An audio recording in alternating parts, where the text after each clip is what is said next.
And in 5, 4, 3, 2, 1. Hello again, everybody. What a horrible noise that was. That's my laugh. Oh no. Don't stir my words like that. Don't stir my words like that. We are here, ladies and gentlemen. It's another episode of the Wrestling Connection, TWC as I'd like to call it, because I don't know if you remember the old wrestling channel that used to be on Sky. Yes, I do. I remember reading about it in Power Slam. Yeah. I loved it. Marveling at the what kind of things were it put on this station. Like, there was things on it, like this classic Ring of Honor stuff. There was New Japan stuff. There was FMW, the hardcore promotion in Japan. It's crazy. And then they had old like ROH stuff, and like if I wasn't even into it, I wasn't even interested in independent wrestling at the time. Thinking about it now, or at least maybe not now, but like maybe a few years earlier, when I was mad into ROH and stuff like that, then I would have been all over that if it was on every week. Dude, see, even just hearing you talk about ROH just makes me think of your Young Bucks story from a few weeks back, which just makes me want to go to live wrestling again, which we haven't done in so long. I just can't wait till we can do it and be totally safe and totally without any concern about an issue with the pandemic or whatever. You know what I mean? I miss that so much. I kind of touched on it last week, but I don't know when the opportunity is going to be there where it's going to be the same as it has been. So the number one thing that I'm thinking about right now is the cinema, right? Because everything's kind of getting back to normal and I'm able to see my friends again and my family and that sort of thing. So that stuff isn't on apart from you. I've not seen you at all since we went to that Grado show. So was that March? That was March, yeah. That was the week before lockdown. It's crazy, isn't it? And it's just crazy how fast it goes. But actually, I think we're getting back to the cinema, and they're talking about socially distancing in the cinema, where you can only have one household to a row. That sounds bliss. Whoa. That sounds amazing.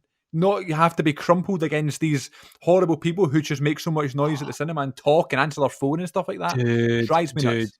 I love nothing more than holding an unlimited card.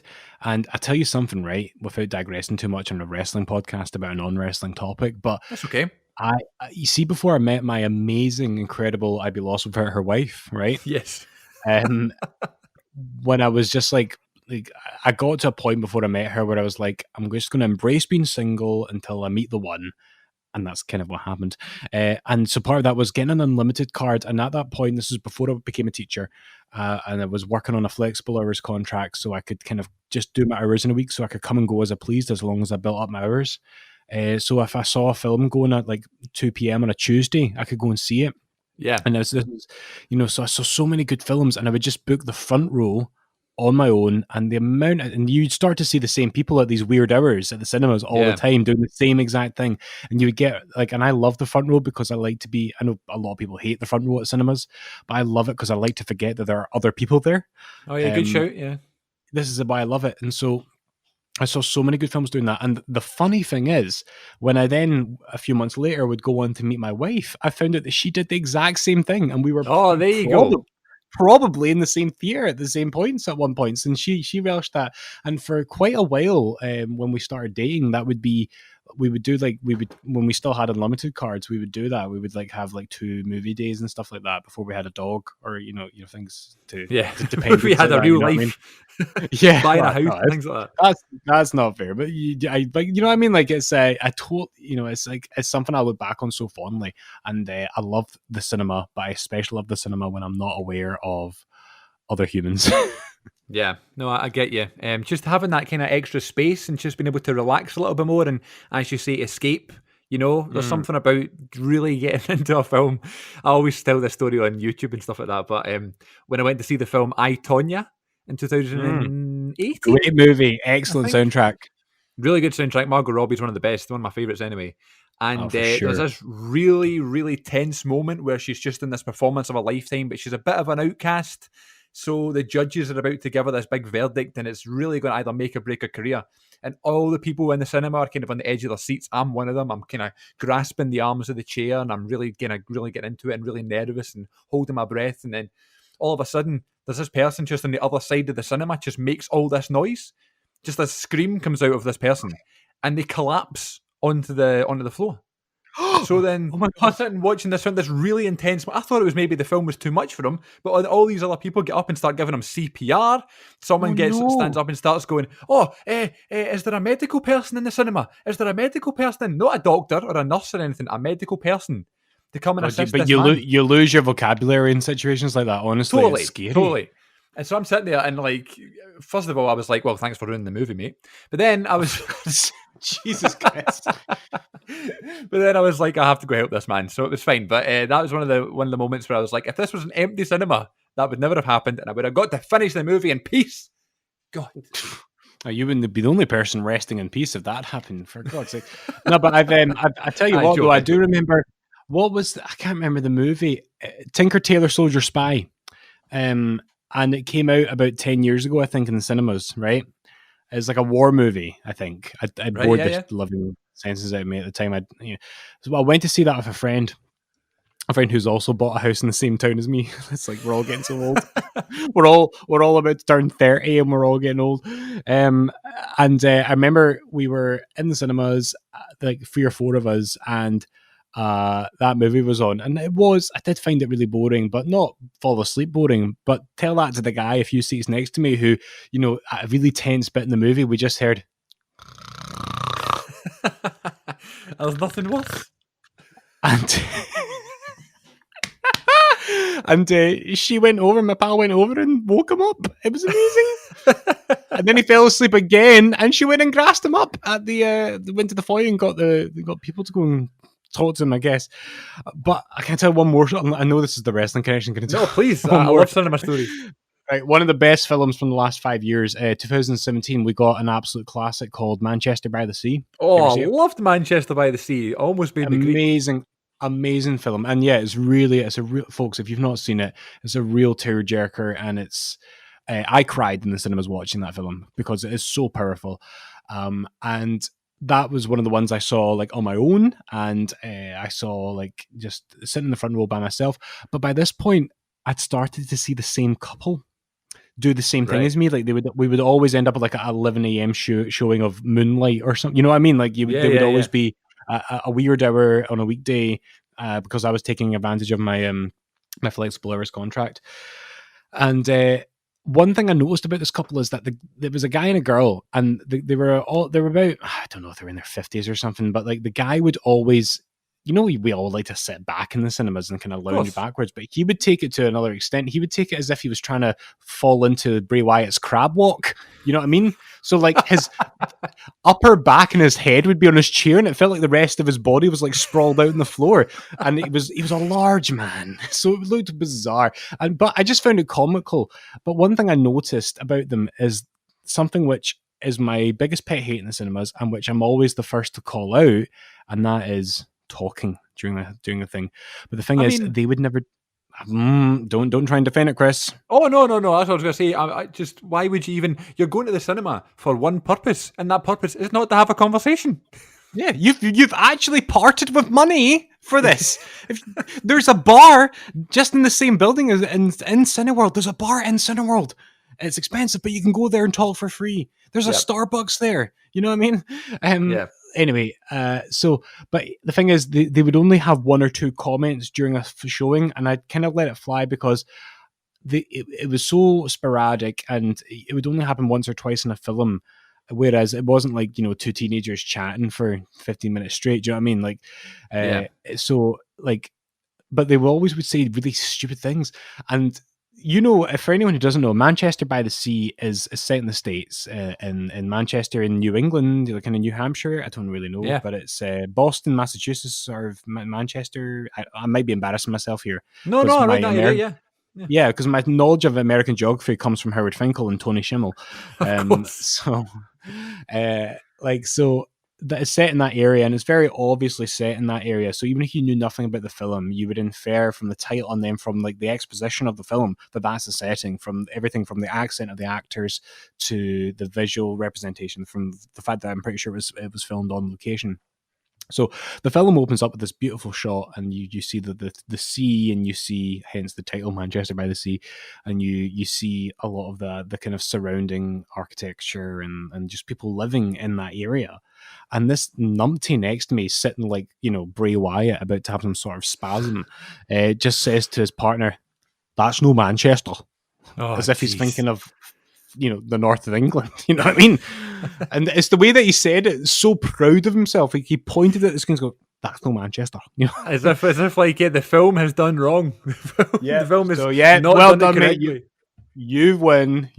So that was it. And that's, you mentioned like lockdown and getting back to cinemas, and it is bliss the way you describe it. One family per row. That's my cup of Yeah, tea. sounds good. Last cinema story before we move on. I went to see Creed 2, not Creed the band, Creed the film. I'd love to go see it. I mean, Creed is at the top of my list, along with George Strait as like dream gigs. But I mean, I'd be there for you for both of them, man. but I was seeing Creed 2, and again, just a great film. A redemption story. You really get into it. And right before the kind of climax of the film, there was a group of boys sitting behind us, and one of their phones ring, and they open, they open their phone. See, you immediately see the bright screen, and I'm just assuming, okay, well, good, he's opened the phone and he's going to turn it off. He goes, "Hello," and then he's listening to the person talking. He goes, "No, I'm not busy," and just starts answering the phone and starts talking about his pal at the cinema. I couldn't believe it. I was like, "Oh my god, ruining the film for yourself, but also other people." Worst kind of folk. God. Worst kind. That's the worst. One more. Toy Story 3, 2010. I'm in the cinemas. You know the ending of Toy Story 3, right? We all do. You know it. So there's Andy's kneeling down with Woody and Buzz, and he's talking to Bonnie. Is it Bonnie? Is that the wee girl's name? Yes, I think so. I think it's Bonnie. I may be making that up. But anyway, he's explaining, this is Woody and blah, blah, blah, and this is Buzz and this is Jesse. And this teenager in front of me goes, "Oh my God, is he going to leave him behind with the wee girl?" I'm like, thanks. It's not as if you needed to tell us all that, because we know how to follow a flipping plot. Oh God, we're seeing the claws are out tonight, ladies and gents. This is the dark side of the Wrestling Connection podcast. Was that meant to be the Vader breathing? No, that was meant to be like a bat, or like a vampire going, or cat, not a bat. Bats don't hiss. Shut up, Chris. Stop putting words into my mouth. Anyway, what have you been watching this week in wrestling?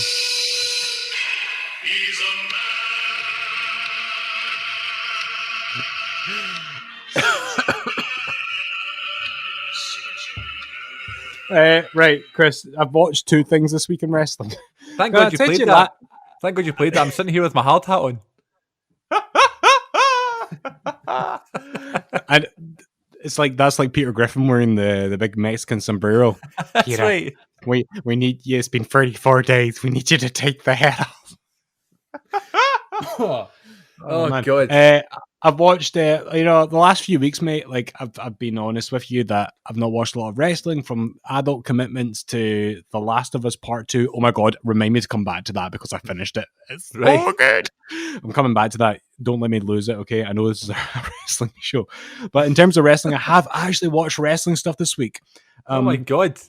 I know, right? I watched the Jeff Hardy Chronicle on the network, because even though I cancelled my network, I still have it till the end of the month. Right, I've not seen it yet.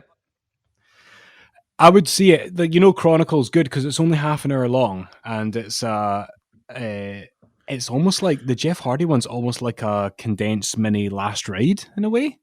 Because it's this kind of redemption story, and it's also like him thinking about the fact that his career is coming to an end, and he wants to like end on a good note. And interestingly, yeah, for sure. And so, like, they're quite open and blunt about his various issues that he's had, and they, interestingly, without spoiling anything else about it, he says that he really wants to end out his career in WWE. Which is weird, because I always assumed that if Jeff, even if he did finish up in WWE on his current contract, that he would maybe do something in AEW with Matt, presumably. But maybe he doesn't want to do that. He doesn't, and it just strikes that right balance of personal, like, insight to the man. And I always think Jeff Hardy, even though there have been a few documentaries about him now, and we have had a glimpse into his private life now, I still consider him to be a more reserved man, a more of a private man. I agree. And you've told your story about meeting him, and he does have that vibe about him. And I'll tell my story about meeting him down the line at some point. But he's it's just he just comes across as a guy that you really like. I've always admired his work, and I have met him, but I just get the sense that he's just a really likable guy. And you know what? We all have our flaws, and our flaws manifest themselves in different ways, and he's got his. And you just get the sense that he's really trying his hardest to make the best out of a bad situation. You know, the various troubles that he's got himself into, and he doesn't make excuses. You can tell he's very much like owning up to the fact that he's messed up a few times, and he really just wants to do right by his family and right by, you know, his partner and his daughter. Mm-hmm. Totally. I've not, I've not sugarcoated my love for Jeff Hardy on this show. It's one of those people who I've always admired, and I don't know why. It's just he has that sort of infectious personality. He's just generally likable. Not just in the ring, but as a person, I think. And even when you see him in interviews and stuff, he always is like very well spoken and is very like nice and like respectful. And it just proves how far that goes and how much of a difference that makes when you're watching an interview with someone that you don't need to cringe when you're watching it. Didn't you anytime say he's on anything, I'm happy. You said something to your exact point just there. I think you said a few weeks ago in the podcast, maybe when we're talking about our favorite wrestlers of all time, that you feel good when you watch Jeff Hardy. You know, I think he just has that X factor about him, that intangible quality. And I don't know, man. I really struggled to articulate why I like him so much, because I was obsessed with him. Like, I first fell in love with Jeff Hardy. You know, it was in the year 2000, so I would have been 9. You know, exactly. Like when the Hardy Boys were like Team Extreme and in their prime, and Jeff was always the one that shone through. And obviously, Matt Hardy has always been solid and consistent, but you know, in my view, he didn't really shine until like version 1 onwards. That's when we saw the best of Matt Hardy. I think Matt Hardy really starting to peak from version 1 into his stuff with MVP and the US title, and then everything that he's done since, all the various incarnations of his character over the years since. And I don't know, man. I just I look forward to telling that story about meeting Jeff one day, because it's it just I just reflected on it a lot today watching that Chronicle. So if you haven't seen it on the network, and Chris, I would recommend you see it if you've got a spare half hour. It's not like next to The Last Ride, it's not like the most amazing thing they've ever done, but it's still interesting, and there's like behind the scenes stuff from Backlash, so it's cool to see behind the scenes of like Performance Center pay-per-views. Do you know what I mean? Yeah, I saw a clip online of him talking to Bruce and Vince after his match, and they're just sitting there like shaking his hand and stuff. Like, I saw that clip online, and just that, obviously we're so used to seeing now the backstage in the gorilla position because of the 24s and whatever, which when you think about it, like if you had told me that when we were younger, that we were going to get to see behind the scenes so much, to the point where it's not going to be weird anymore seeing that, then I would never have believed you. But now the fact that it's in a different setting is really interesting to me to see what it's like backstage when Vince is there at the Performance Center. You know Triple H is there. He lives there. He works there. But the fact that Vince is there with I know exactly, with Bruce there and stuff, it's really interesting. So I'll definitely check that one out. All the Chronicles are like a hit or a miss for me. Sometimes they're really like in depth and that sort of thing, and other times I feel like it's more of a character based interview. Remember the Dean Ambrose one right before he left? And it was all like in character, and that was fine.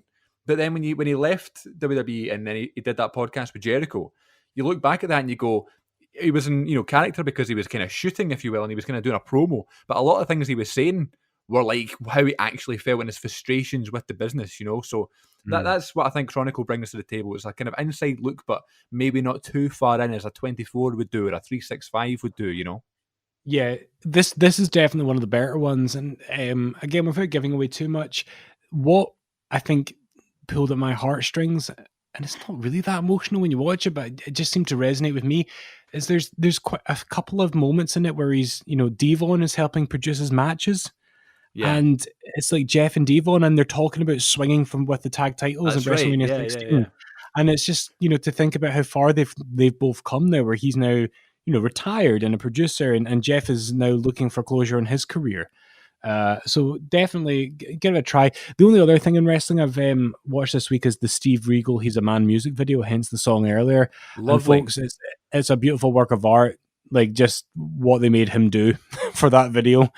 Go and watch it. It's like he's shaving with a straight razor blade. He's chopping wood. He's walking about with a hard hat, looking hard and pensive. It's bottled masculinity, folks. It really is. Well, the only thing I've seen recently of Steven Regal being he's a man, a real man's man. I was watching an episode of Raw, and he comes out to wrestle the Godfather, and Godfather comes out after him and then makes Regal an offer. Don't know if you know what I mean. And he says you can enjoy a night with my lady friends here, or you can have a match with me. And Regal is obviously being Regal. And then the girls, oh my god, I couldn't believe it. It was like the peak of Attitude Era. I was like, my god, imagine trying to do that gimmick now. Oh my god, how did they get away with this? It was there's ridiculous. a lot of stuff back then which is weird to watch now. You just have to watch it and look at it objectively as a moment of its time, and maybe be thankful that we live in a different time now. Absolutely. But to your point, just it's crazy. I couldn't believe it. And Regal's just there, and then Godfather says something else I couldn't believe, and they start scrapping. But that was the only thing that I knew from he's a real man's man, Regal. Like, I don't understand why they made them do it. It's so not Regal. I think I've listened to enough episodes of Something to Wrestle With now that they did it to make Vince McMahon giggle. Totally. I feel like everything that's ever existed like that in the history of the WWF is to tickle Vince McMahon. It's somebody trying to make him laugh, and so they get into his good books. Yeah. And that's why Roman Reigns was fed dog food. That's why Dean Ambrose used to spray mustard and ketchup on people. Yep. And became a germaphobe, and he wore a gas mask to the ring. It doesn't, the thing is, I had stopped considering myself a fan of Ambrose by the end of his WWE run, because I was actually starting to think that it was him. I thought he was the problem. I thought actually he's just not, he's sloppy and he's not always cracked up to be. And then you give him 5 minutes in AEW and you see the body of work that he's built up there, and you realize actually maybe he was lacking motivation in WWE near the end, but the problem really wasn't him at all. He's like a new man. He's like a new performer. He's something else. I look forward to him every week, and the title has such prestige in AEW. So it's I'm glad he made the move. And now that we live in this era of like Wednesday Night Wars, it's always exciting to see who will show up where, and like what's going to happen and stuff. Yeah, people showing up at Slammiversary and stuff. It's like it's exciting. It's exciting times. Yeah. I just want to bring back to a point that you made a minute ago about when you were watching Jeff and Devon and he was kind of pulling at your heartstrings a little bit. Did you see, I don't know if it was a WWE 24, it must have been, on the network maybe a year and a half ago, about the Hardys, and it was about their return, and it was like their history and what it's like now and that sort of thing. We talk about music videos on here a lot, rightfully so, I think, and how sometimes they can make you emotional or they can get you really invested. The music video, I don't know if you remember this, I've only watched it one time, but for some reason it's really stuck in my head. There's a music video at the end of that 24 episode, and it's just of Matt and Jeff and whatever. And it's the song Kids, I think by One Republic. I could be wrong there. That group, One Republic. And it's a whole nostalgia-based song back when we were kids and we dreamed that we would never die. And it's just this music video, and it just made me so emotional. It was like watching the Hardys being in their prime when I was younger and just thinking the world of them and really looking up to both of them. Jeff more than Matt, but I still loved them both. I loved the presentation. And just with that song and the whole nostalgic feel, and what it was like, what your thought process was like when you watched the Hardys back then, and how you, as you said earlier on, it's like a safety net watching the Hardys. It's something comforting about watching them. And now seeing them grow up essentially, and me growing up, watching them all my life and stuff, it was like a really emotional moment. So now you said that, and me thinking about it now, I definitely want to go back and check out that music video, and maybe even the whole 24, because there's some really, really crazy behind the scenes moments in that 24. Like there's a moment where Matt and Jeff are just walking through their garden, and they're wearing a mic because they were shooting some like promotional footage and stuff. And they start talking about like drugs and stuff. They start talking about like what they're going to take and what they've been drinking and stuff. And then Jeff's wife was like, careful, like the mic's there. I'm like, oh yeah, haha. They could like, they're just so off their face in like the zone that they can't even comprehend what they're talking about. It's completely normal to them now just to have this conversation about what they're going to take. And just seeing that journey and seeing the redemption stuff is really emotional to me, I think. So that's it. Definitely going to check that out again. that's why that moment is so powerful, not just because it's shocking, but because it's such a stark contrast to where those men are now in their lives. Yeah, Where, totally. Jeff, at time of recording, he's in court today, facing charges for his most recent arrest which was, a few months ago now. And, Matt is in a much better position as well, and arguably doing his best ever work now that he's in AEW and he's not as stifled creatively that Yeah, he the maybe was. multivarious Matt Hardy comes out with a I new love gimmick it. every week. I Brilliant. love it. I'd love because here's the thing. I know he's always had his critics, and there's been times when I've been one of them. But the thing is that with Matt, like, if you can create a character where you're interested to see what happens next week, then that's money. If you can create a Absolutely. character where if you buy a ticket to go see Dynamite and you're wondering, oh, I wonder which Matt we're going to get this week. Mm-hmm. That's good money. That's a draw. That's an interest. Surprise and intrigue is what you want to get viewers back. And that's why I look forward to his appearances on Dynamite, not just because I love what he's been doing with that tag team and I love how that kind of role he's adopted, but I also look forward to which version of Matt we're going to get. And I think it seems like a subtle detail, but it's just a real testament to Matt Hardy's creativity that he could have easily just gone to EW and just done Broken Matt again. Yeah. But the fact is that Broken Matt is old now, and yeah, instead he's updated the character more. This Jekyll and Hyde times 4 or 5. It's awesome. crazy, isn't it? Comes out as old Matt, and he comes out as Broken Matt, and then the Golden Guy, and then he's like V1. He comes out as, and it's crazy. He's a genius, really, and I think now he's finally getting that due. Or even when he started the Broken stuff, we kind of realised, like, oh my god, Matt Hardy's actually a genius. He's not just part of the team. He's not just Jeff's brother. He's actually a genius. So we're a big fan of the Hardys. We can't speak highly enough about them. So we love both Matt and Jeff. Do you want to talk about The Last of Us? Yeah, I'll just say, like, I know we're in a wrestling show, but here's the thing. The reason I love wrestling is because I love stories. And wrestling's great for stories because you've got like storylines in wrestling which can last a long time or just a couple of weeks. And you think of like the best storylines in wrestling, we think of stuff like Jericho and Michaels, don't we? Or like Triple H and Shawn Michaels and The Undertaker. And stuff that lasts long, well-developed stories. But there's also the fact that an isolated match can tell a story without words, even though you might have the commentators, fleshing out the narrative. But like, I love a match with a good story, and even if it's as simple and rudimental as working a particular area of the body. Because something happened in the storyline to compromise the area of the body, so this wrestler's now going to try and take advantage of that. That's a satisfying story. Yeah, and it's an easy to take in story, and it's my love of storytelling, which has informed my love of story-based games. And I finally finished The Last of Us Part 2, and I just wanted to have my say about it because it feels like, unlike the first one, it has really divided the gaming community. But I'm struggling to see criticisms that aren't just bigots who don't like representation for gay people or trans people or women in leading roles, and I'm seeing a lot of that. And the story is a bit long, and there are people that say it's maybe badly paced. But the fact is, they've stuck true to their themes and they've stayed true to the characters. And I feel like a lot of the people criticizing are the people that can't accept that not every video game needs to have a bloodthirsty white straight man killing people all the time. And that maybe we could have a more realistic representation, even with a post-apocalyptic backdrop. You know what I mean? But I loved it. I thought it was a great story. It's harrowing and it's sad, but that's what I want from a story. I want a story that's going to affect me in some way.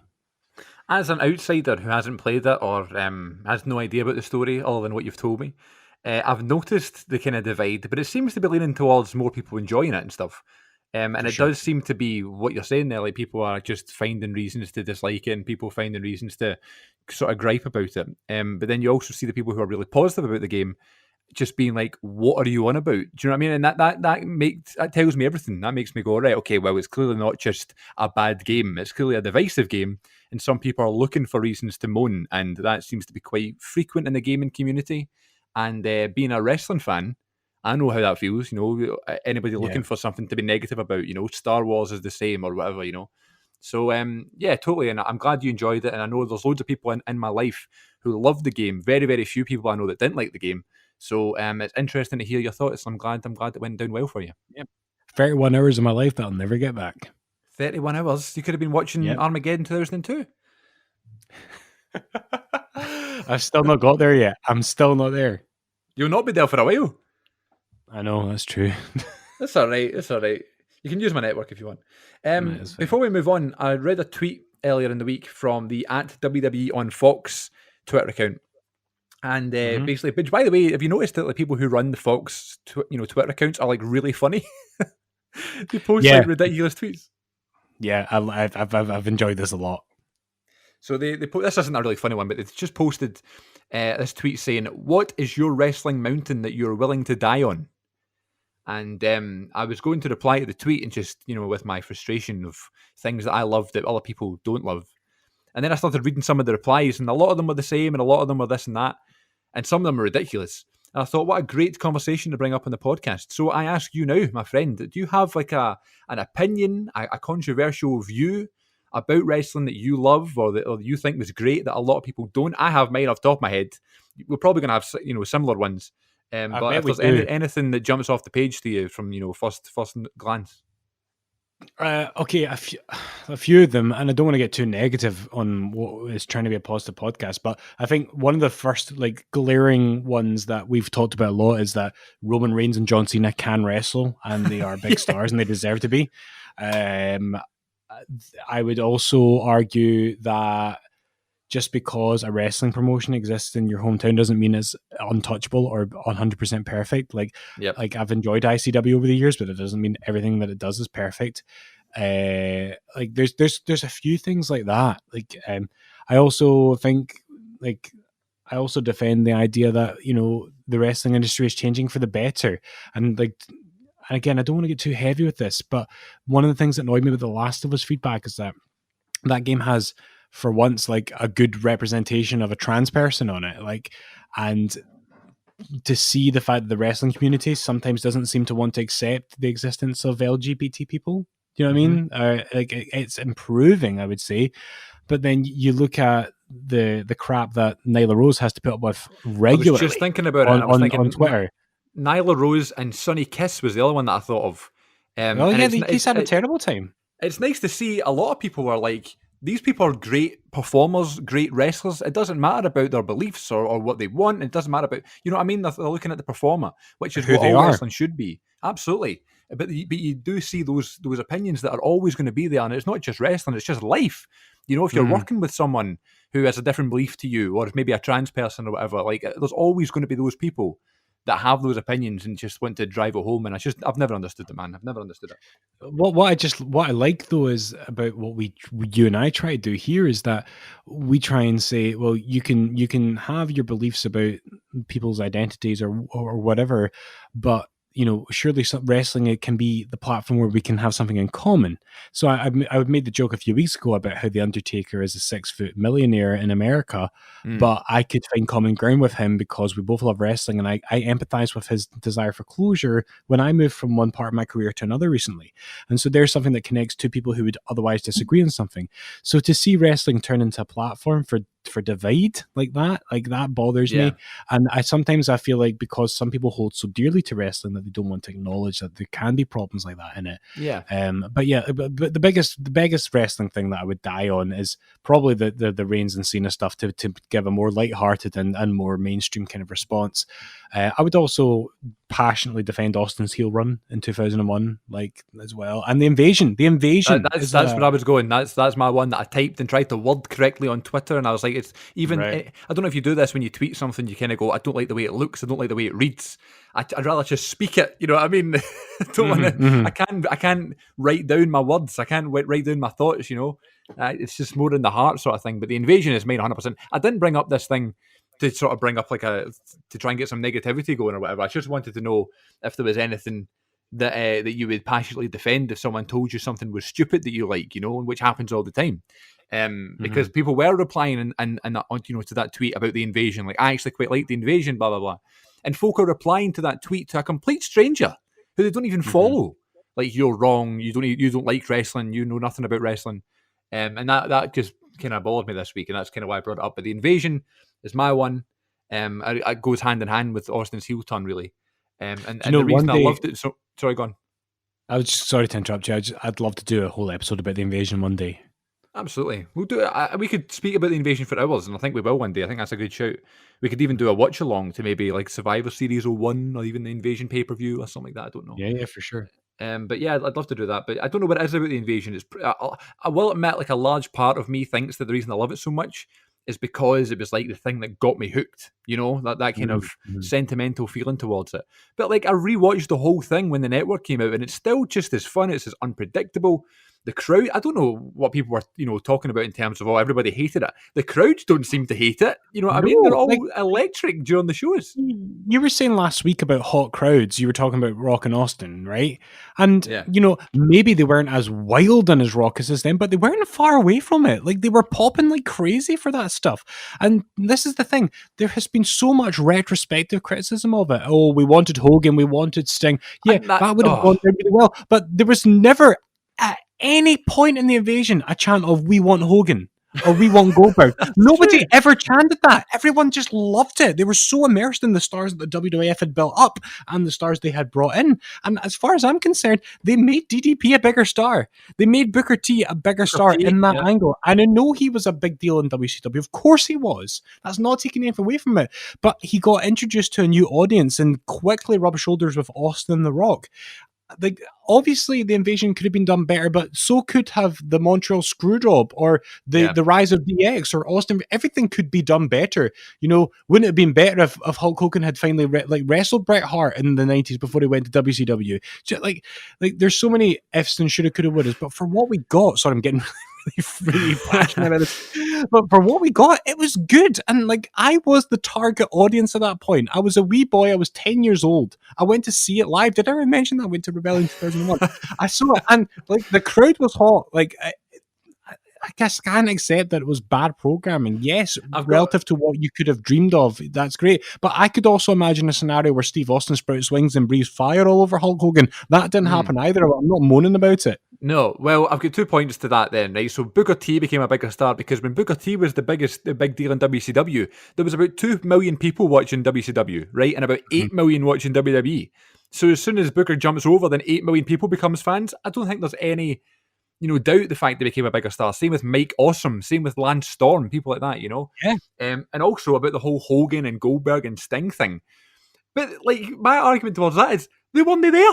It's not as if Vince was like, "Oh, we won't bring back Hogan. Oh, we'll just leave Goldberg." That's not the way it was. They had contracts. No. You know what I mean? It's not as if they were available to come in on Monday to do an angle. Maybe if they did, then maybe it would have been better. But it wasn't even applicable at the time.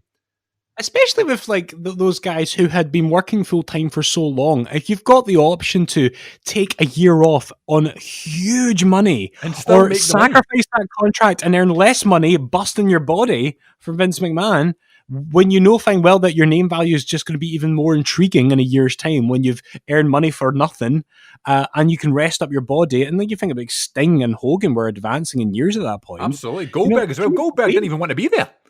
Exactly. Can you blame them for wanting to take that year off? It baffles me that people lack a bit of perspective when they talk about this. Oh, anyway, let's Sorry, this is supposed to be a positive show and I'm ranting about the invasion. You asked the question. Whole episode. We're going to do a whole episode, right? Because I feel like we could literally talk about it, and not just these moments that could have been better and why we kind of want to prove that wrong, but also just the absolute high moments of those matches and those pay-per-views that we could talk about, like RVD and Jeff Hardy, for example, that feud that went on, Total Underground, Kurt Angle and Stone Cold. And what another thing that people are saying about the invasion as well, we'll move on in a second, is that, it didn't make any sense. I mean, why would Stone Cold not be with Vince, and why would this happen? And I was like, first of all, it's wrestling. I don't have to explain anything to you. And number two, it's because it was unpredictable. You didn't know what was happening. And as far as I knew, Austin was with WCW. When I was younger, DDP, they told me he was a big star, so I believed them. Booker T, all these guys. So it's not as if they weren't the biggest stars they could have had. They were the biggest stars I knew from WCW because that's what they told me, Dude, you've mentioned something else. I'm sorry, but you know what really grinds my gears, Kermit the Frog? Kermit the Frog. I'm sorry. This is what this episode has become, okay? You started this, right? You say people were moaning oh, it doesn't make sense to Austin. I'm sorry, but if you want realism, don't watch wrestling. Don't watch wrestling if you want realism. Watch the UFC. Watch boxing. And this is not just a problem that's isolated to those angles back in the day, you know? And by the way, it was convincing because Austin was an inconsistent character at that point. Like, it was unrealistic that he would side with Vince in the first place. Exactly. But we accept it. But I still see it, and see even podcasts that I love, and you know the wrestling podcasts that I love, like, you still hear qualified commentators, sorry, ironic, qualified commentators who are actually connected in wrestling, who actually know wrestlers and who have like a career in wrestling and are paid to it, not just two schmucks like you and I. You hear them moan about how something isn't convincing or realistic. And I understand the desire for realism, but you cannot ask for realism, but then accept that Bray Wyatt can morph into a demon and then be a children's host with supernatural powers at the same time. Aye, but you don't watch realism for realism, wrestling for realism. Aye, but that's cool, and it's never been done before, so that's fine. So that's okay, right? I see. Yeah. You know the one that's on my mind just now in terms of like people going back on themselves and stuff? I have so much respect for Jim Ross. I love Jim Ross. I listen to him almost on a bi-nightly basis anyway. I listen to him, I read all of his books and all that stuff, right? I love JR, and anytime he's there, I make sure to listen to him because I've got that much respect for him. But right now, every single podcast he does and every single interview he does and almost every day on Twitter, he mentions how he hates when people slap the leg when they kick someone, right? As if this is a new thing. Do you know who was the notorious Shawn Michaels? The Rock. Every single time The Rock threw a punch, he was slapping his legs. Yeah. Did you hear Vince talk about it now? Or JR talk about it then? No, but because they were the greatest and they weren't, doing all... They were people who he knew and he had signed and he had drinks with and that sort of thing. So that makes them all right. But when the Young Bucks do it or when whoever does it, you know what I mean? It's wrong. And that kind of bothers me these days. If you see when I'm at an independent wrestling show and I see that happening, it doesn't bother me. I'm aware that that's the method that they're using and that's the trick that they're doing, but I can suspend my disbelief and enjoy it because the sound it makes is actually really cool and it makes the impact sound really good. Absolutely. And, you don't go to a magician show and going, oh, well, he's not really cutting her in half. You know what I mean? So don't call it out. You suspend your disbelief and you enjoy the moment. I'm fired up tonight, Chris. Well, let's take a toilet break and we'll be right back. Toilet break. Ooh, yeah. Okay, we're back and we have calmed down. Glenn, we were talking about the invasion. Do you know who was one of my favourite parts of the invasion? I can't imagine. Go on, tell me. Well, there was lots of people, really. But I'll tell you about it. I mean, if they had Vampiro, then maybe it actually would have been decent, but, WWE didn't want to spend their money on booking him. But do you know who they did book? And that was Paul Heyman, who was on commentary. One of my favourite commentary teams of all time was Paul Heyman and Jim Ross. And say what you want about Heyman, how he screams too much into the microphone when he commentates and how he gets away from the story too much and he just tries to make JR laugh. So entertaining. And in that Survivor Series 2001 main event, the winner-take-all match, one of my favourite matches of all time. Talk about a good crowd, my God. And a match that's literally good versus evil and we're all buying into it. Brilliant. Yeah. Heyman and JR literally playing parts like that. They're the commentators for the respective teams. Is so funny, so entertaining, so interesting to listen to. Keeps you hooked the whole match. So I would love to meet Paul Heyman one day to thank him for that time in my life. But Glenn, have you ever met Paul Lee? Cue jingle. Meet a wrestler, we've met a wrestler in the flesh. Oh yeah. Well, Chris, two things. First of all, I have calmed down. I've chilled out. I've got myself a glass of water, put an ice cube in it. Oh, nice.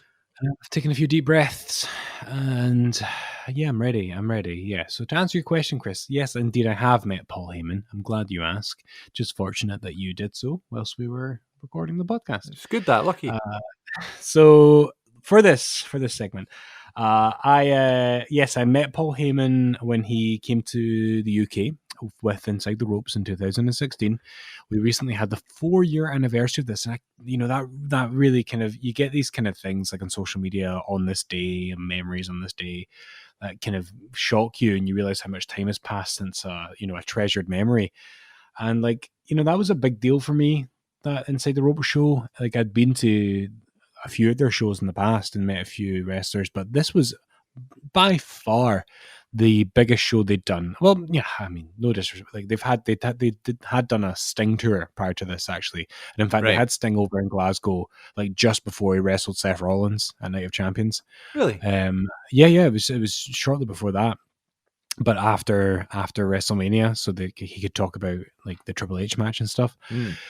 But which I didn't go to the Sting one, or the Scott Steiner one. So Sting and Scott Steiner were like the two biggest tours that they had done at that point, both of which were very well received by fans and like widely acclaimed.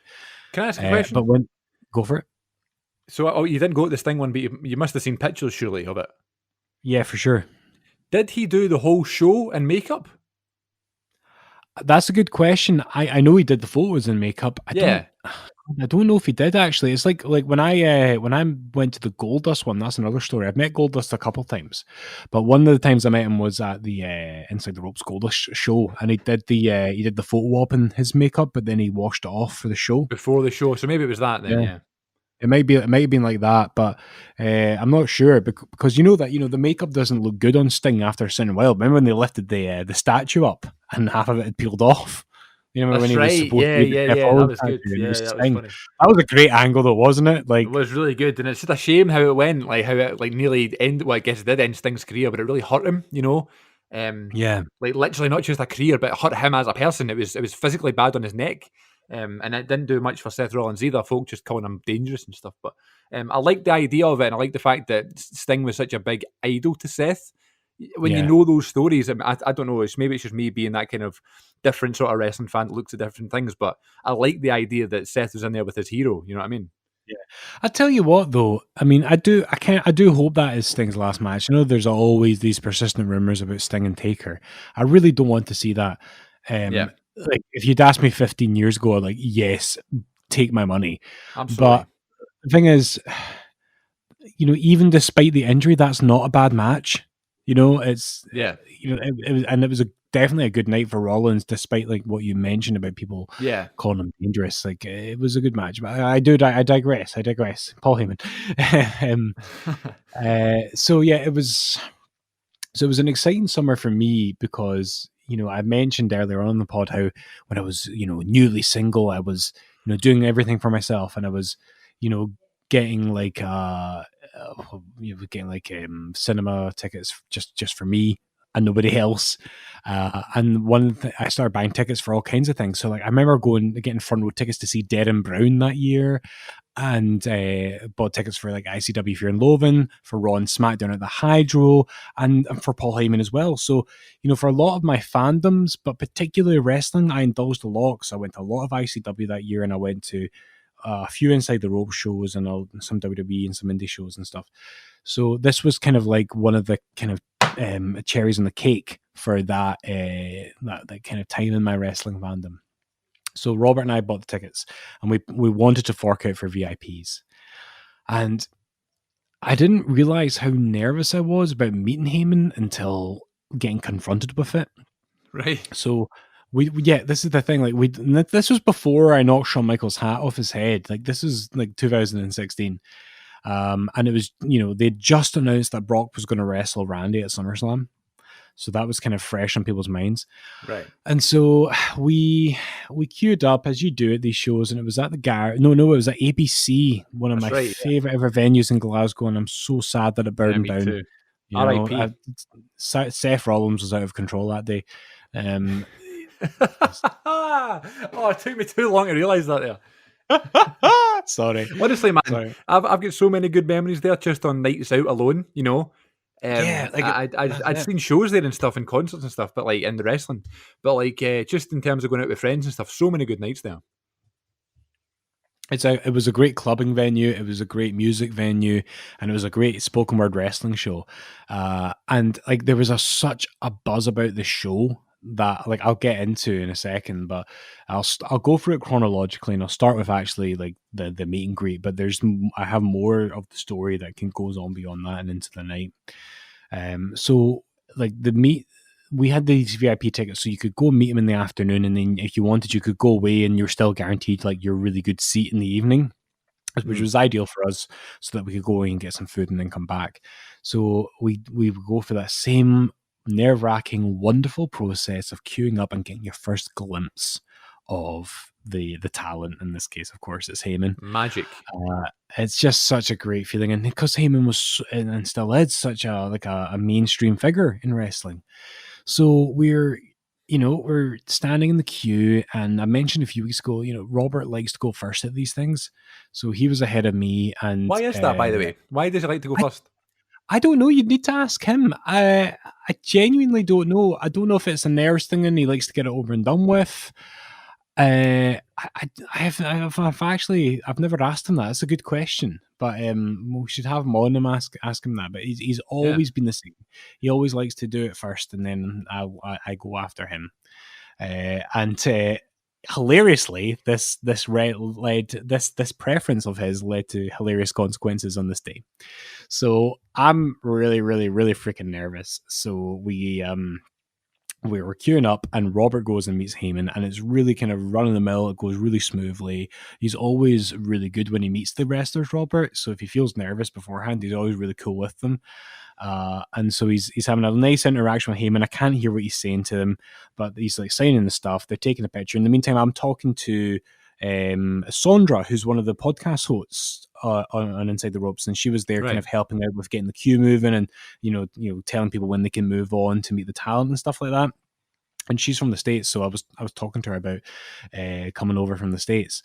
And I think this is what informed my my nerves, and this is kind of what informed my not that I blame Sondra for it at all, but this is what informed my ridiculous interaction with Paul Heyman that followed.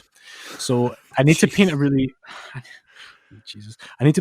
clear picture right now. So Robert has just got his stuff signed by Heyman, and so he's got a handful of stuff because in his hands he's got a program which Heyman's signed, he's got his ticket, he's got his jacket and his bag, and he's holding it all in this awkward fumble of stuff. So Robert meets Heyman, does his thing, gets his picture, and then kind of like waddles away whilst holding all this stuff. And then I walk up to meet Heyman, I shake his hand, and that part's really cool. And I was like really nervous because he's such a big deal and he's an intimidating guy.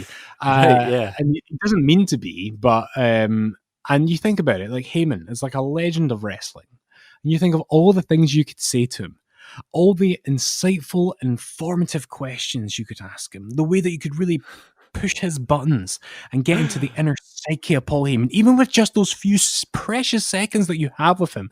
And I go, what's this weather like?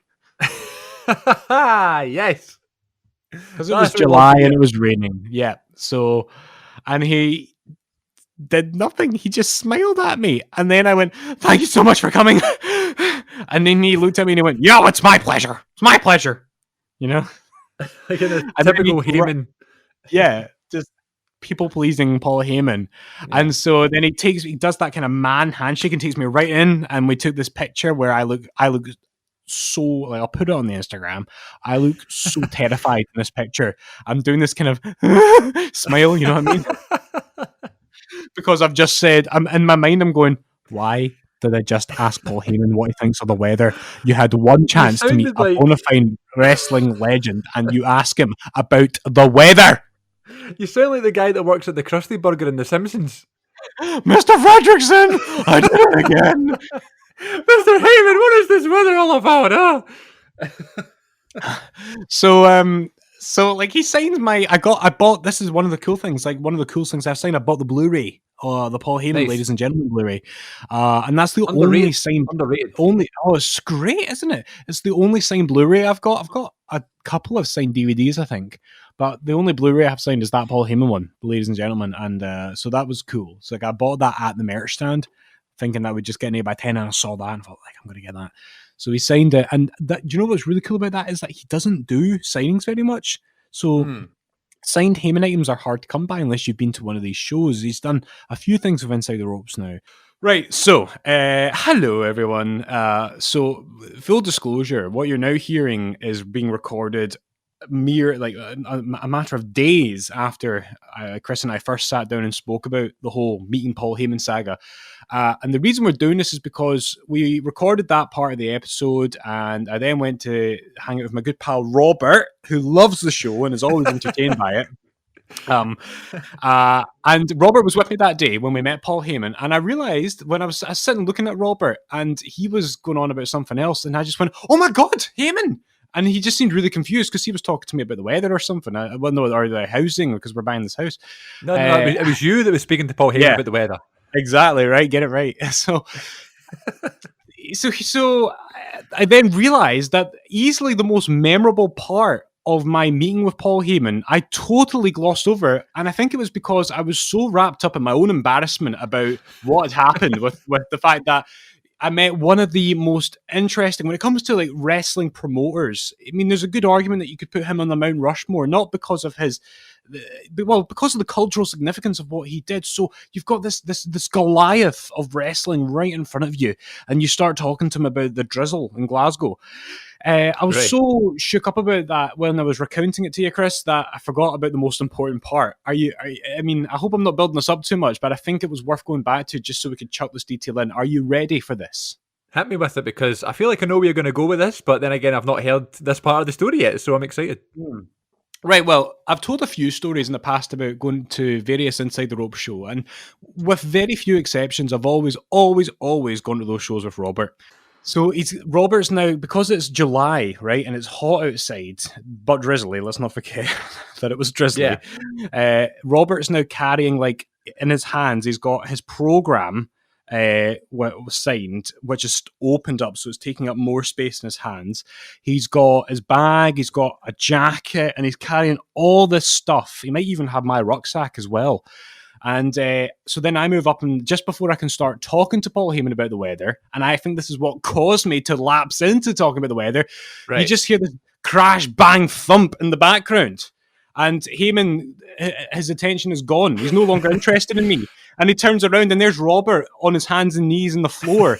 All of his stuff, including his signed items, are scattered everywhere, and he's frantically picking it up. And Heyman just looks him up and down and goes, "What did you do? What did you do?" And we're all just kind of mortified and shocked. And that's the missing piece of the puzzle, Chris. And I think it's because I was so building myself up to it, getting myself ready to say something no doubt really interesting. And then Robert drops all of his stuff. Paul Heyman shouts him and rips him a new one. And then all I can go is, "The weather's weird today, isn't it?" Oh, dear. And that was I think that was the missing detail. I think it was worth including. I think the only reason that rung a bell for me when you mentioned it is because I think one of the earlier episodes we did that you were talking about, "Oh, wait till I start telling you these stories about me meeting wrestlers. I've got some really embarrassing moments to tell." And then you kind of listed a few of them, and you said, "Oh, there's one time where Paul Heyman started berating my pal Robert, then asked him about the weather." So then the other day, or mere minutes ago, when you were telling the story, I was thinking maybe like you left that part out, or maybe you just like you meant he was berating Robert when he was getting something signed. He just didn't mention it. So when you said there's another part of the story, I was like, "Oh yeah, this is the part where apparently he shouted at Robert." So that I'm glad you added that in, because I can just picture Heyman doing that. You know what I mean? With his big weird voice. And that's one of the things I'll say about Heyman at these things in general, is that, like, you know, you go to all these things, and it's always good with Inside the Ropes. We talk about them an awful lot in this show. But, you know, what you get in terms of wrestler interaction ultimately comes down to the wrestlers, and you can't control that. The Inside the Ropes can't control that. It's down to how much of themselves the talent wants to give. But Heyman did the whole thing standing up. He interacted with everybody in a really bold and personal way. And it was just a nice little detail. I think a lot of wrestlers would have just ignored it, but he had to turn around and make a big thing. And he was totally in showman mode. He was entertaining everybody behind us, you know, in the queue as he was doing that. Everyone was giggling. The Inside the Rope staff were laughing as well. And it's kind of therapeutic for me, Chris, because I've got so many embarrassing interactions with wrestlers. So it's nice to share the one time that Robert embarrassed himself in front of a wrestler. Right. He's such a big personality, Heyman, where like I feel like if I was waiting in the queue and I could see him sort of in the distance signing autographs and stuff, he would be full in character. And it's not this is going to be, I mean, this is going to sound silly, but it doesn't look like a person.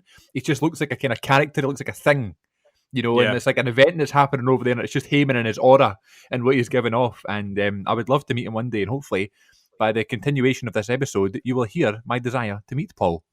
And I tell you what, before I continue with my story, Kenny McIntosh on Twitter was teasing that they might bring him back over, and I would 100% go back and see him. For reasons that I'm going to get into, and I would love for you to find a way of coming with me if we did that, because it was such a good show. That's like top of the list, really, in terms of Inside the Ropes, the ones that I regret not going to. You know, I don't mind about Goldberg and Sting and that sort of thing, but I wish I was at the Heyman one. And I remember where I was that night because I went to Desserts, the dessert shop, literally across the road from the venue. And I'd heard that Heyman was coming and that sort of thing, but I didn't even think about it. So when we parked the car and I got out and I went into Desserts, I looked over at the O2 just thinking, memories. And it said on the thing, Paul Heyman live. And I went, oh my God, I forgot he was there. On the marquee and everything. This is the thing, so I have never been to a bad Inside the Rope show, and I went to the Sunny one, and I have never been to a bad Inside the Rope show.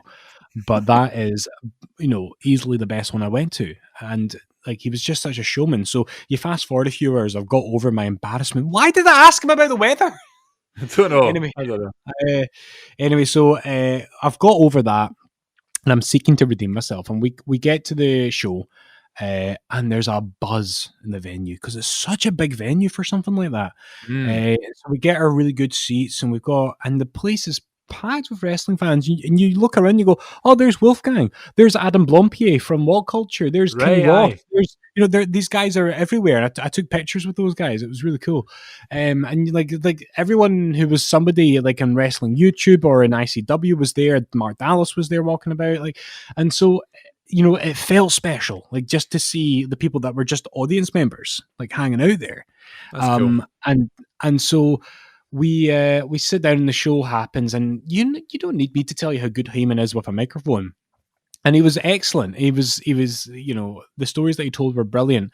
One of the highlights of the show was when Heyman started stirring up this conspiracy theory that the streak wasn't supposed to end at WrestleMania 30, and that it was a shoot, and that, and it sounds like rubbish, but he really took out everyone's intrigue. And this guy started heckling Heyman, stood up and started going, oh, it's rubbish, that's rubbish, and he's heckling Heyman, and Heyman then just destroys the guy. He's like, I know, hey, that's right. This is me, microphone in hand, and I'm not going to do the rest of the quote, but the video is on YouTube, and he absolutely ripped this guy a new one, and he got booted out afterwards. And I took a couple of videos that night, and this is before I realized that you shouldn't really be taking videos at these shows. But he came into the audience at the end as well and did stuff for his YouTube channel, and it was just really good. But during the Q&A, I managed to redeem myself because I put my hand up and I asked the same question I asked Eric Bischoff a few weeks later, which was, how would you book the brand extension? And the awkward thing is, at the beginning, I get the microphone, Robert Duffin handed me the mic, and I'm like, hi, Paul. And he's looking around, and there's 1,000 people in this building, and he's looking around going, I don't see you, where are you? And I don't know why, I don't know where I found the testicular fortitude, but I just went, I'm over here with the microphone in my hand. And people started laughing in the audience, and then he just ran with it. He didn't. I thought, oh my God, I'm asking for it, but at least he knew where I was at this point. And so I'm waving my hand, and I asked him the question, and he gave me a really, really good answer. So even though technically when I say I've met Paul Heyman, it was during that awkward conversation about the weather, I'd rather say I met Paul Heyman and asked him a really provocative question about the draft extension in front of 1,000 people, and he gave a really cool answer for it, which got a round of applause because of how good his response was. So that's how I prefer to remember it, but I can't not be honest with you at the same time. But it was a great show, and if they ever do get to run another Paul Heyman show in Glasgow, no one does it better than Inside the Ropes, and dude, you and I, we need to be there. Yeah, we'll definitely go again, because it's one of those ones. I mean, when Heyman, you could hear him on a podcast and think this podcast is priceless, never mind seeing him live. You know what I mean? There's got to be something special. But even Bischoff was a big deal at the time. Now Bischoff has 83 weeks and is there every week, but even seeing him live, it's this Eric Bischoff guy who changed the wrestling business in the same room as me. You know what I mean? So seeing Heyman there would be really, really special. So I hope that they come back again. And who are some people that are realistic that you would love to see in that kind of setting? Obviously, I'd love to see John Cena, but that's not really going to happen. You know what I mean? Anyone that you think of that you'd love to see?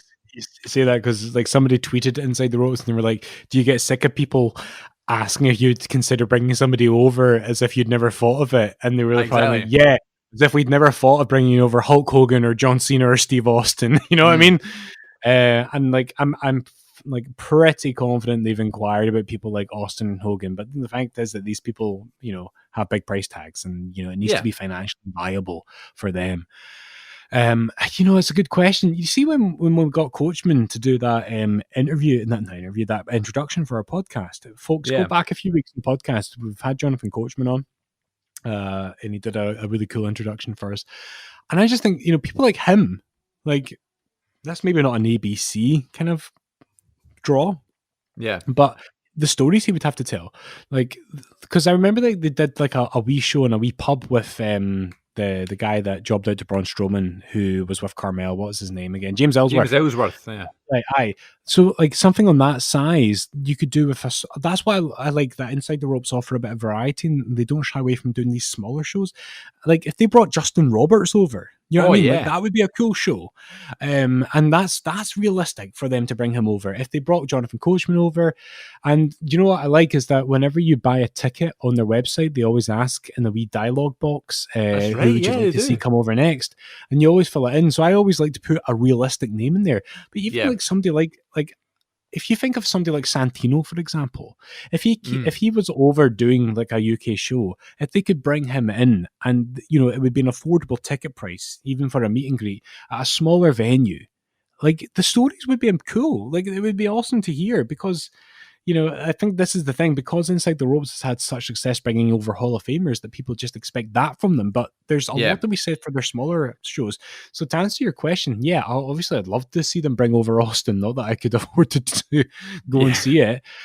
Like, and that's the name that always seems to come up. But there seems to be untapped potential because they've got the kind of delayed Kevin Owens show coming up. They have a good relationship. With that's my point.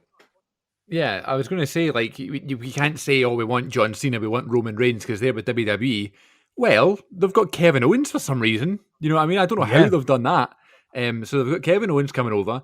But then I was just thinking when I asked you that question, it's probably more likely that they'll get someone from AEW because they're a bit more open with talking to the media and, like, letting people do some New Japan stuff and that sort of thing. So I was thinking maybe Cody Rhodes would be another one because I missed the Cody one, and I could listen to Cody Rhodes speak for hours. I think it's so fascinating.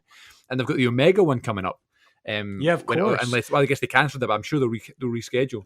And if they do, really I tell you what, because I remember you asking me when they announced that, like, are you in for it? I was like, nah, I'm not really a fan. But now that I'm being more into AEW, I definitely would go to that now. Yeah. And the other one was they had the one night only with Trish in London, which is a shame that it was just a one night only. I'd love to see Trish like do one of those shows. Yeah. Well, we're missing an obvious one here. Go on. Taz. Forget about it. Awesome. Taz would be brilliant. Taz would be brilliant. He would be. Yeah, it's Taz. It's Taz. And you know who would be good as well? Jerry Lawler. He'd be good. For sure. But just go back to, you were talking about Cody. Like, you're absolutely right. It makes a lot of sense for them to try and bring him over again, because even though they did those shows with him and Brandy, but think how much has happened since then. Like, AEW is a thing. Back then AEW was something that was rumored. So now that it's the thing, that's to hear him talk about it again. That would be awesome. Yeah, I could listen to him talk forever. So I'd love to hear Cody Rhodes back over here sometime soon. But yeah, there's loads of them, man. There's loads of possibilities, and I would make more of a point of going this time, because usually when they're announced, it's only really special cases that I'll go for. But now, not only because we've got this podcast, but just in terms of I don't want to bring up the pandemic as if it's a good thing, but what the pandemic has made me realize is that there's these things that we take for granted all the time. And the fact that we could have had, or at least I could have seen Paul Heyman live or whatever, Cody Rhodes live, and it's an opportunity that I feel like was missed, and I wouldn't want to miss it again. So when they announced the GR show earlier this year, the Grilling GR show, GR had been over before. I'd seen the show before, but I made sure to go again. You know what I mean? So now if they announce someone else, I'm going to go again, Absolutely. And you're right. We kind of do take it for granted, because it was always that way of, if I don't go to this one, I'll go to the next Inside the Ropes show. Yeah, exactly. But now we find ourselves in a situation where we've not had one for so long. So yeah, I'm with you on that one for sure. I'm going to, even despite the fact that I've just bought a house and cancelled my Inside the Ropes Patreon account, only for financial reasons. That the quality of what they were putting out was worth the money. I just need to make savings right now. I want to make that really clear as a lover of their I think that's fair. But then even in terms of like if you were to purchase a ticket to the next meet and greet, that's supporting them, you know. Yeah, this is it. So you have to make sacrifices here and there. So, well, my friend, if you're all Paul Heyman out, then we can maybe call it a day for another week here on the Wrestling Connection. What have you got coming up this week? Are you busy? Are you teaching? Are you working from home? What's going on this week? Even though we're in summer holidays, I'm doing a wee bit of education work, just a bit of extra money over the summer. But it's all boring grown up stuff, Chris. We're going to start getting people around to view our current abode so that we can sell it and move into our house. So that's what I've got ahead of me. Sounds good. Sounds lovely. Almost as exciting as asking Paul Heyman about the weather. What's this weather like? Oh my God, it's July and it's raining. Oh my God. That's funny, man. Listen, not many of us have the opportunity to meet Paul Heyman, and I'm sure he appreciated that you didn't ask him about what was it like in ECW. So I'm sure he appreciated that question. I imagine asking a daft question like, what was it like backstage at WrestleMania 25? Oh, Jesus, I know. Right, until next time, folks. Sorry. My folk going mental, aye. Deary me. Right, we're done. Another episode that's in the books, in the bag, and out of sight. And you can get us on social media, ladies and gents. You can get us on Instagram at WrestleConnection. You can get us on Twitter at WrestleConnect1. You can get us on Facebook at facebook.com/The Wrestling Connection Podcast. And you can follow us and subscribe to us on YouTube at youtube.com/The Wrestling Connection Podcast. Or you can subscribe to me individually at CM42TV for videos nearly every single day. Taking a wee day off today. And we'll be back for another brand new episode next week, here wherever you get your favourite podcasts. And hopefully this is now a part of your rotation in your favourite podcasting journey. So until next time, folks, thanks very much for listening. Take care of yourselves, and we'll speak to you all next week. Ta-ta.